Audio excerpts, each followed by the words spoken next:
Fox News alert now. Former Today Show anchor Matt Lauer is apologizing in a statement as more accusations have emerged against him.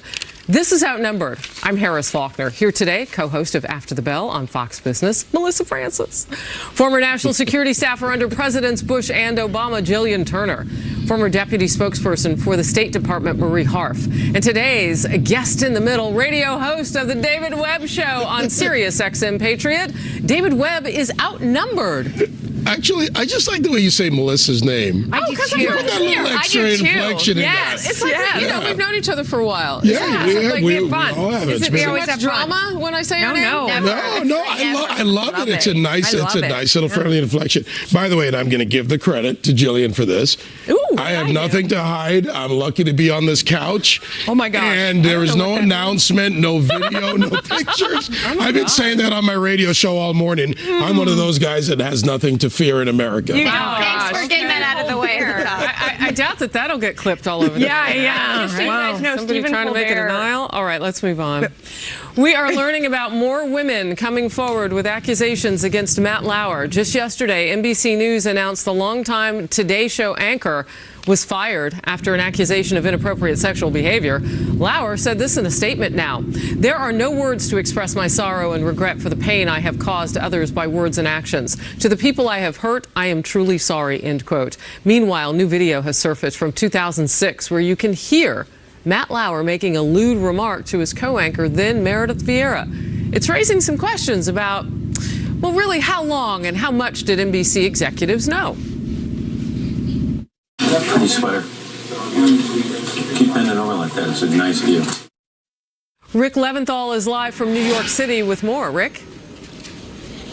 And Harris, NBC has not yet responded to our request for comment on this variety of new allegations against Matt Lauer. Yesterday, the network said that the complaint that led to his firing was the first ever against him in his 20 years at NBC. And now one of his former bosses is backing that up. Jeff Zucker, now president of CNN, has known Lauer for 25 years since he was executive producer of the Today Show from 1992 to 2000, and says he didn't know this Matt, calling the allegations incredibly disturbing and heartbreaking, according to Variety, which quotes Zucker saying there was never a complaint about Matt. There was never a suggestion of that kind of deviant or predatory behavior. There was never even a whisper of it. But several women told Variety that Lauer was inappropriate, and they did complain to bosses, but it fell on deaf ears. Allegations include Lauer exposing himself after summoning a woman to his office and giving another woman a sex toy with a note suggesting how she should use it. And according to the New York Post, the woman who went to NBC HR this week was a young intern who went to Sochi for the 2014 Winter Olympics, where she says Lauer aggressively sexted her and began an inappropriate relationship that continued on their return to New York. She supposedly provided NBC with multiple pieces of evidence, including a photo that apparently gave them no choice but to fire him. In a statement, Lauer said, "To the people I have hurt, I am truly sorry. As I am writing this, I realize the depth of the damage and disappointment I have left behind at home and at NBC. Some of what is being said about me is untrue or mischaracterized, but there is enough truth in these stories to make me feel embarrassed and ashamed." Lauer says that repairing the damage is now his full-time job. Harris? Rick, thank you very much. As we talk about this today, it does seem to be that there is a lot more information about Matt Lauer with NBC than we thought. And we said this yesterday. They just had an Andy Lack over there leading the team at NBC, hadn't said exactly what was leading him to say it wasn't isolated. Well, look, and obviously as the guy on the couch, this isn't right or left, it's right or wrong. And I'm so sick of anyone, and if as alleged, I'll say that because, we obviously there's some evidence in a picture that they've talked about. But if Matt Lauer did this, or anybody who does this, your apologies after your bad action. And I'm sorry, I'm just unforgiving on that. Real zero tolerance is to never commit the act. My father, my mother, my family, I was taught as a child where your hand does or does not go, what you do and don't do. None of us are perfect, but those are really simple rules to follow. Marie? Well, I think one thing, you're right, Harris. There are rumors about people. There are women talk to each other and warn them about men. Right. I think what we saw this week was NBC, in under 24 hours, once they finally got a formal complaint with evidence, they took steps. So maybe this will mean that women feel comfortable enough taking that conversation from their, from dinner with their girlfriends to actually complain. Because companies, they will take action, or we've seen them take action, I should say, in the last few weeks and months when there are formal complaints and there's evidence, and hopefully women now will come forward and feel comfortable doing that. Congress is another story, though, and I know we're going to get to that later, but NBC moved. You have to have quickly. the reporting apparatus there, though. And You do. we've been talking about this privately and on in a public, serving the greater public on Capitol Hill. You have to have a place where people feel comfortable going to. That is the number one step. And that wasn't so the you case can't for a fault these long women time. for not coming forth and making formal complaints when they may have felt like the system was against them. But to not fault the women, there's You're another side absolutely to right, this. Harris. You're absolutely It's not right. blaming the victim. But so we have this new apology from Matt Lauer this morning. I want to just focus on the apologies for a moment. Yeah. To me, so far, most of the apologies we've seen for men who have been accused of harassment and assault have a fatal flaw that they share in common. We saw this repeated today with Matt Lauer, and that is the apologies focus on how these scandals make the perpetrators feel. Right. Matt Lauer used the same words that Charlie Rose used in his apology. He said, "I feel deeply embarrassed." And he borrowed a little bit from Louis C.K. in saying, all of this has made Al me Franken. reevaluate. Shamed, embarrassed. Has made me reevaluate myself and my behavior. It's too little too late, for my opinion. If the reports from the New York Times are true, Matt Lauer is guilty of criminal activity. How he feels about that is completely irrelevant. And how this forces him to reflect is also irrelevant. It's like a mass murderer saying, you know what, I'm going to go to anger management. The way a lot of these men say, I'm going to go to counseling, I'm going to go to rehab. That is all irrelevant, and it actually infuriates me when I see this. An apology, it shows they're still missing the mark. There's another part of this that infuriates If I me, could though. quickly go back to what Marie said before it gets lost, and she's talking about the reporting mechanism and that sort of thing. I think the reality of how these things work is you do say something maybe to your girlfriends when you see something inappropriate, and you maybe go to a manager or someone a little bit higher who you trust. And I think what we've seen, if you read like the subtext in all these stories, is that whether it was in Charlie Rose's situation and the women who claim they went to his female executive producer, or in this case to the women who say they went to someone on the show or they went to a manager and they were discouraged from doing anything more. The apparatus is not there. That's the chilling effect. And that's where the network can say we never received a formal complaint. In today's day and age, I do think things have changed to the point where people feel like they could call HR and they could pick up the phone. I feel like we that hope here. so. A hotline has helped us here. Right. And in the old days, I don't think you felt that way, but it gave the network the out of saying, we never had a formal complaint. And you're like, but how many people went to someone and were then discouraged from going further? When they say it fell on deaf ears, that's what we're talking about. We heard that from the two victims that are now, filing complaints. We had one of them on overtime earlier this week, the two victims against John Conyers. And so that we know that people do come out and they're just looking for that supportive apparatus. And maybe an anonymous who can I one, tell? which What can I do? Fox News has put up with a hotline. All right, we're going to move on. There is a fifth woman in coming forward to accuse Senator Al Franken of touching her inappropriately. She is the second to say it happened on a USO tour before he was a senator. Stephanie Kimplin tells CNN she met Franklin while she was stationed in the Middle East during the Iraq War back in 2003 and got in line to pose for a picture with him. She says he put his arm all the way around her and groped her. But she angled her body away just before the picture was taken. Franken has apologized in the past, as you know.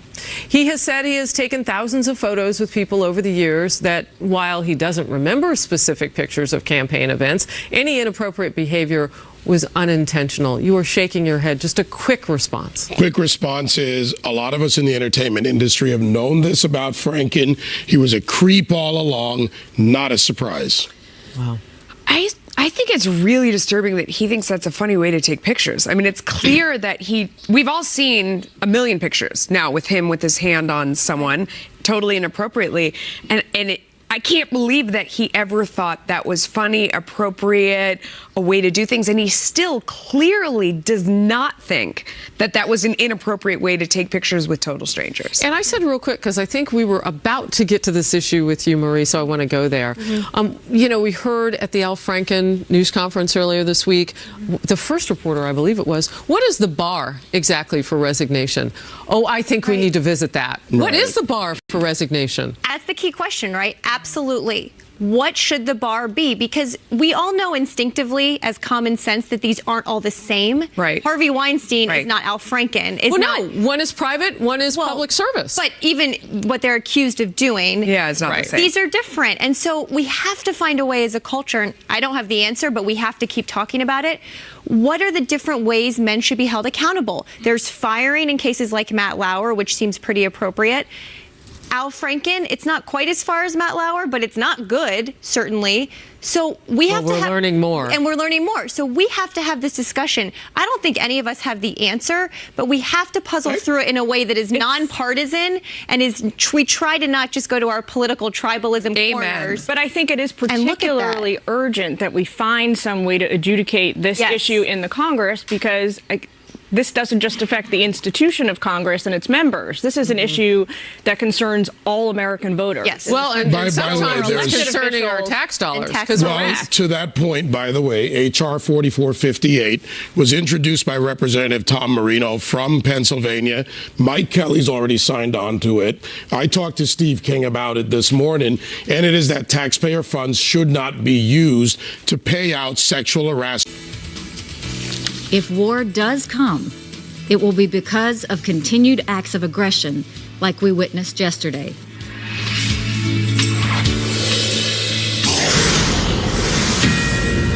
Fox News alert. Fox News has confirmed that Secretary of State Rex Tillerson is expected to depart his post in January, and that one of the names being considered to replace him is CIA Director Mike Pompeo.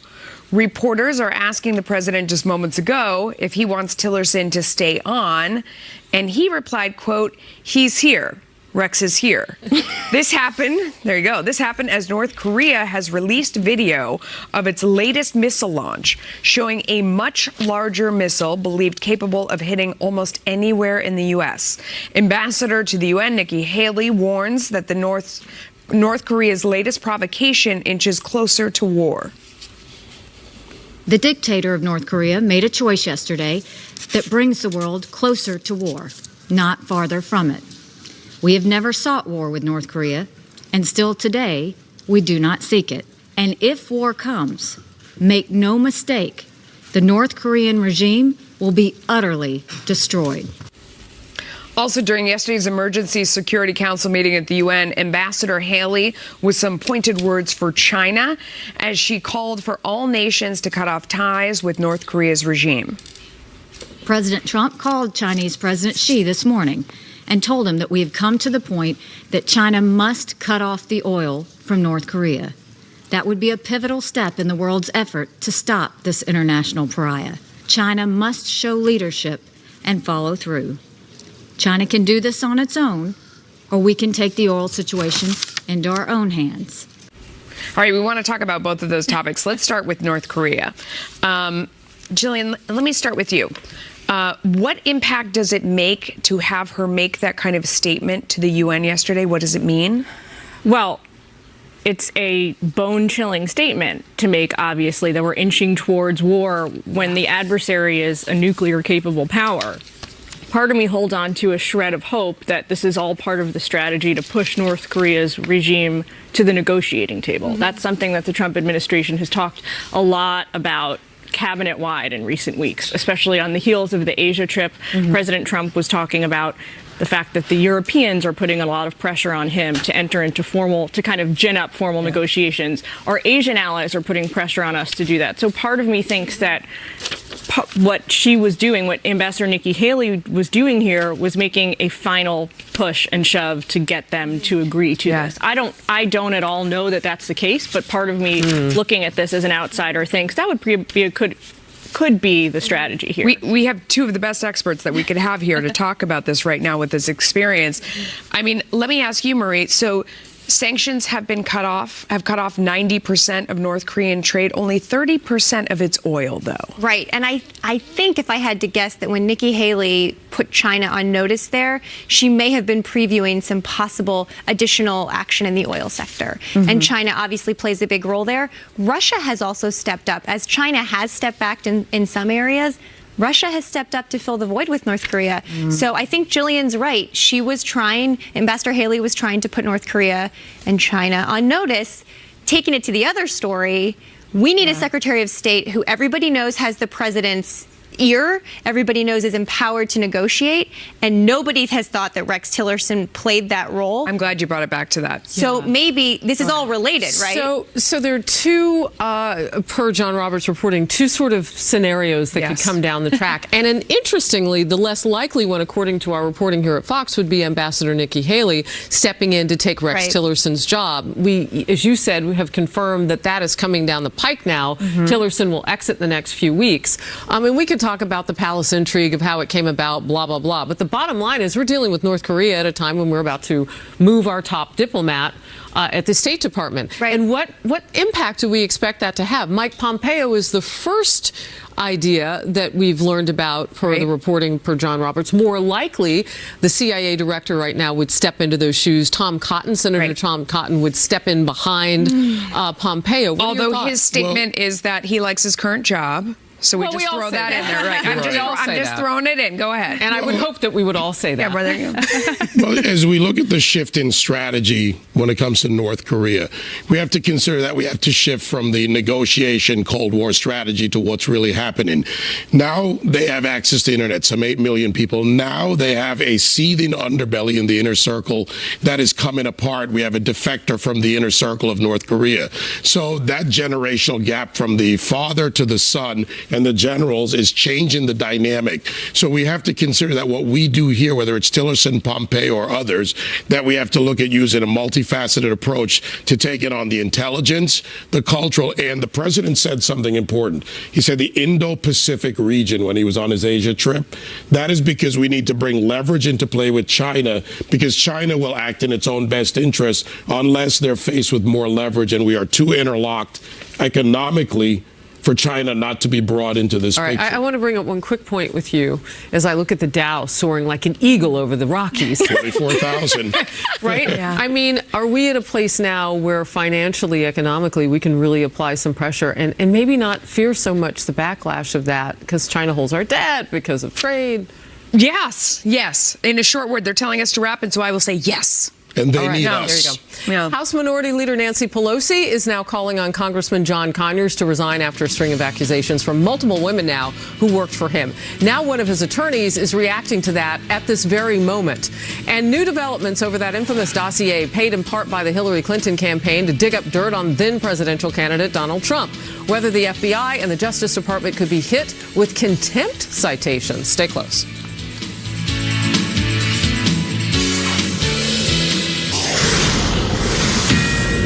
Fox News alert, House Minority Leader Nancy Pelosi is now calling on Congressman John Conyers to resign. Congressman Conyers should resign. As Dean, Congressman Conyers has served our Congress for more than 5 decades and shaped some of the most consequential legislation of the last half-century. However, zero tolerance means consequences for everyone, no matter how great the legacy. One of Conyers' attorneys speaking moments ago about that. First of all, it is not up to Nancy Pelosi. Nancy Pelosi did not elect the congressman, and she sure as hell won't be the one to tell the congressman to leave. That decision will be completely up to the congressman. He's not thought about that. He's thinking about his health. He's thinking about getting well. Wow. I guess you got to wear shades when you're There you go. Earlier, Conyers' attorney also pushed back on a report saying Conyers will not seek re-election in 2019. Conyers' attorney telling Fox News the report is not accurate and no decision has been made at this point on that. All this as one of his accusers spoke exclusively on the story about how Conyers used his influence to keep victims quiet. He has been a powerful member of the Judiciary Committee as ranking member, and at certain times he was chairman of the Judiciary Committee. And that the Judiciary Committee has oversight and also funding.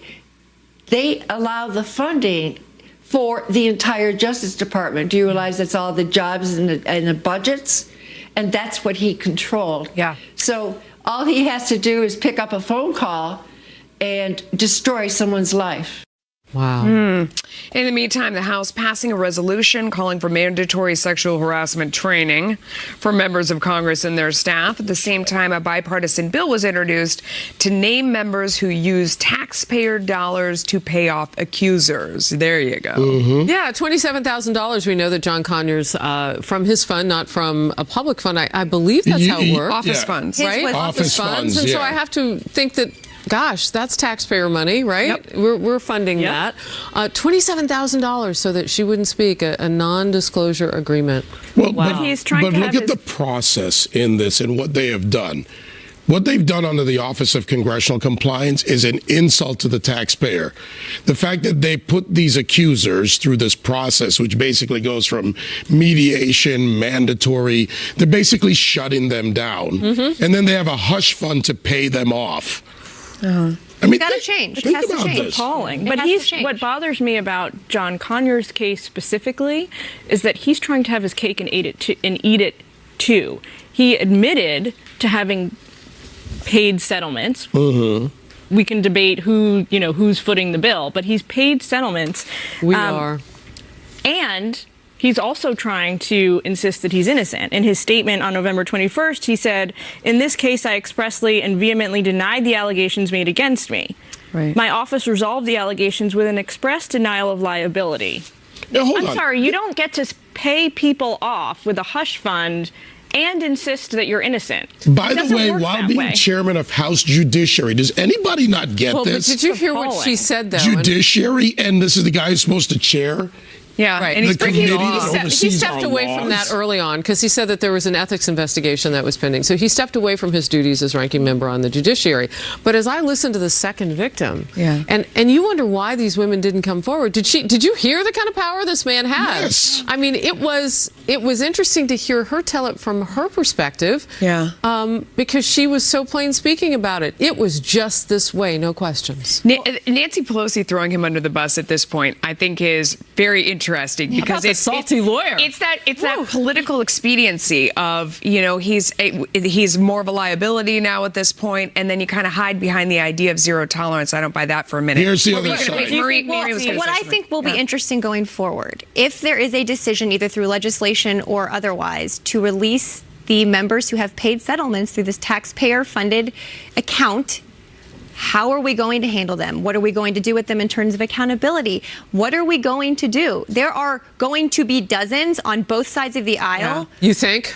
I would bet my life savings on it. Because this is that $15 million of payouts. It's not a lot of money, though. 17 million over 20 right. years. Yeah. Right. So Not just for sexual harassment, but No, for for other everything. issues. For other things, Racial but discrimination, other things are How on will that we list. deal with this? I think we need to get a That's a process great question, going forward, Marie. which is a different question. The process obviously Could we can't start go with on. And shunning? that will raise the question Could of we start with public resignations? shaming? By the way, But that will raise the question of who on the Hill knew about these people. If dozens are named, Yeah, but it does was the speaker, within. does I the say something minority and really minority controversial? leader do the whips? Yes. Did they Yeah. know about these?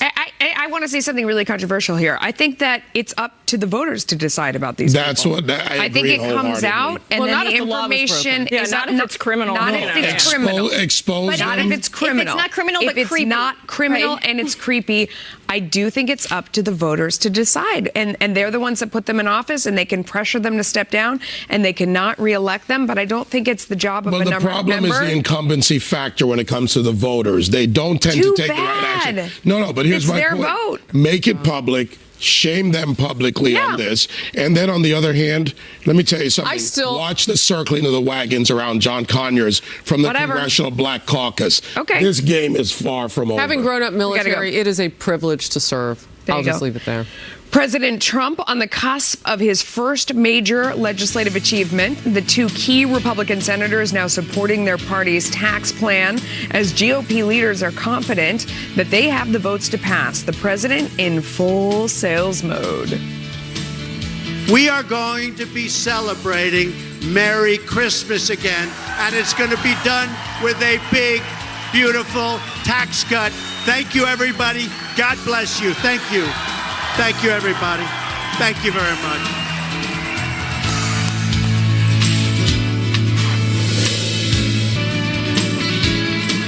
Fox News alert, actually. President Trump may be on the verge of his first major legislative victory as the Senate is expected to vote tonight, we're told in just a few hours, on a tax overhaul after the bill cleared a key procedural hurdle along party lines.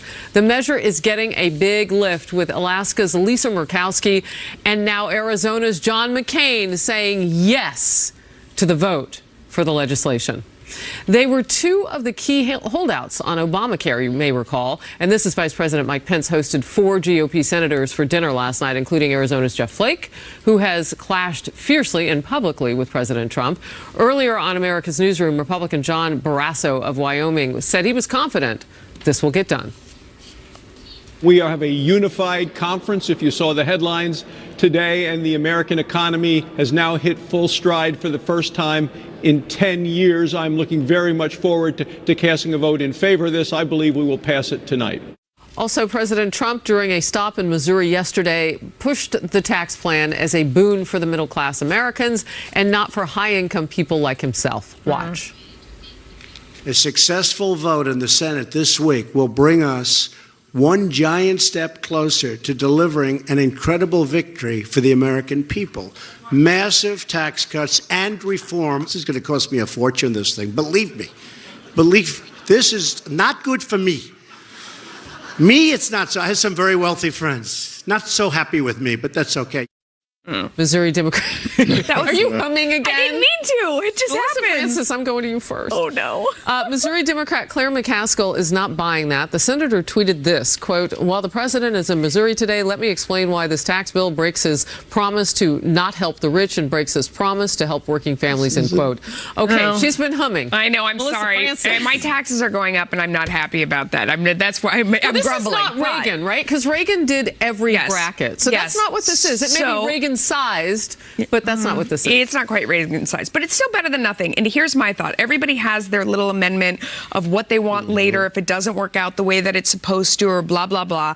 I'm going to put in my own Melissa amendment. Oh, really? And what I would like is, I do believe in dynamic accounting, and I do believe that this is going to create tremendous growth.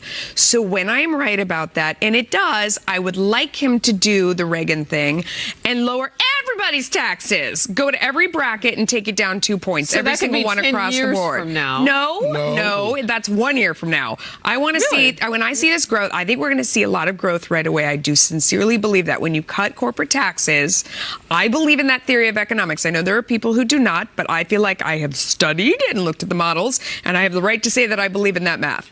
So when it happens, I would like this group to then go back within the next year or two and lower every individual income tax bracket, because I'm sad that I'm going to be paying more. On the couch think that lowering the brackets of the higher income people, everybody, I said everybody, now would be popular, Marie Harf? Well, it's interesting because some Republicans are talking about doing the opposite kind of trigger. I know, and I hate them. That if their growth isn't where the Trump administration predicts, then there will be a trigger to reimpose some taxes. Now, I don't think either probably are going to end up in a final bill, either kinds of triggers. But what's interesting to me is the Democrats are very forcefully pushing this notion now that it helps corporate America more than it helps the middle class, and that in year 10... Is that more accurate? Well, by year 10... the projections show that if you make under $75,000, you will be paying more in taxes. And that's because some of the cuts go away in year 10 and need to be made permanent. And we're all in favor of that. But the corporate tax cuts are being made permanent. It should all be made permanent. I agree with you. It should all be made permanent. Or sunset all of them at the same time. No Just sunsetting. no Sunsetting. All right. It should all be made permanent. Be the focus. Here's the thing. We're having the wrong argument, with all due respect. It's not between the rich and the middle class. All right, taxes are going to go up for some. The federal tax code is a macro look at the economy. How do you do the best for the larger part and start that virtuous cycle? We have 3.3% growth in the third quarter, an expansion of our economy. As we continue that, the triggers don't come into play. And whether you sunset, if you use dynamic, and I'm a fan of dynamic scoring and dynamic analysis, you don't use the static approach that this is what it will be in 10 years. We have to look at this as creating a cycle that feeds itself. And you know what? I'm not against tax cuts for the rich for a simple reason. They create the capital, use the capital to fuel the economy. Let's cut spending. Cut spending. Because the only place it really counts, the only place it really counts, Jillian, is on those rail issues that nobody wants to step into, and that's entitlements. So I just, to take this macro for a quick second, I just want to take a moment for everyone to kind of mourn the death of bipartisanship, which is not on the not squarely on the lap of Republicans here, but with health care, starting with Obamacare, the Affordable Care Act, now with tax care, major decisions that change the way Americans live our lives are being made by exclusively one party. And it makes me sad that this is the way things are now. Well, in this case, I'm for the exclusivity. Barrasso was talking about how his Democrats conference is want to united, take more and that's taxes. great. I don't want to do that. Okay, I don't want to. It would make me feel a lot better. It would make me feel a lot better if we could get 2 Democrats on board with the plan. I think they will. About 2 Democrats. I think they will. All right, let's move on. The president's son-in-law, White House senior advisor Jared Kushner, is being interviewed by special counsel Robert Mueller's team, reportedly about embattled former national security advisor Michael Flynn. What this could mean for the investigation, and House lawmakers are now taking their investigation to a new level over that infamous anti-Trump dossier funded by the Hillary Clinton campaign and the DNC. Here's President-elect Trump back then speaking about the dossier shortly before taking office. It was a group of opponents that got together, sick people, and they put that crap together.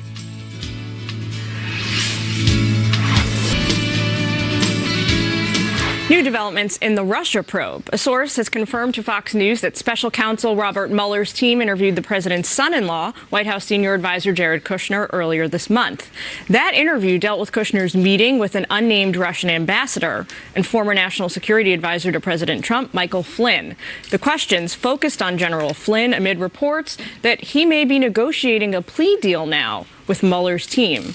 Meantime, the president's son, Donald Trump Jr., has agreed to speak to House Intelligence Committee members next month, behind closed doors. He's going to discuss his contacts with Russian operatives during the campaign. Quick note on this, guys. It's now 10.5-ish months into the administration. I think it's important to note Jared Kushner doesn't have a top secret security clearance yet.